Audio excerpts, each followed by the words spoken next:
Udhna road number 9 Ashok સમ્રાટ નગર ખાતે પુત્રના ઝઘડામાં વચ્ચે પડેલા પિતાની હત્યા કરી ભાગી છૂટેલા હત્યારાઓમાંથી 3 હત્યારાઓને ઉધના પોલીસે ઝડપી પાડ્યા હતા.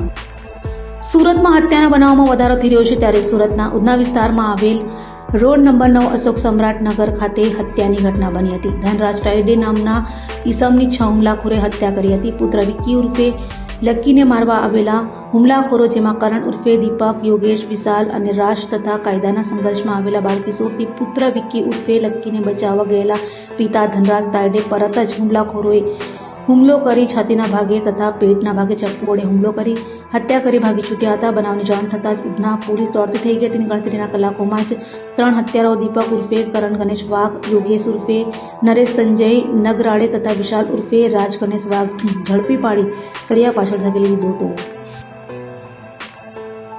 ગઈકાલે રાત્રે 11 વાગ્યાના સમયે ઉધના પોલીસ સ્ટેશન વિસ્તારમાં આવેલ ઉધના મોરારજી વસાહત વિસ્તારમાં ફરિયાદી તેઓના ઘરે હાજર હતા. ત્યારે એમના ઘરની બહાર ગાળાગાળી અને બૂમાબૂમનો અવાજ થયેલો, જે સાંભળી અને ફરિયાદીના ઘરના સભ્યો બહાર ગયેલા. ત્યારે ફરિયાદીના પિતાજી, જેમનું નામ ધનરાજ ભીમરાવ તાયડે છે, તેઓ બહાર ગયેલા. તે સમયે તે જ વિસ્તારના 4 ઈસમોએ તેમના ઉપર જીવલેણ હુમલો કરેલો અને હુમલો કરી અને એ લોકો ભાગી ગયેલા. ફરિયાદીના પિતાજીને તાત્કાલિક 108માં સારવાર અર્થે સિવિલ હોસ્પિટલ ખાતે લઈ જવામાં આવેલા અને સારવાર દરમિયાન ફરજ પરના ડૉક્ટરોએ ફરિયાદીના પિતાને મૃત જાહેર કરેલા.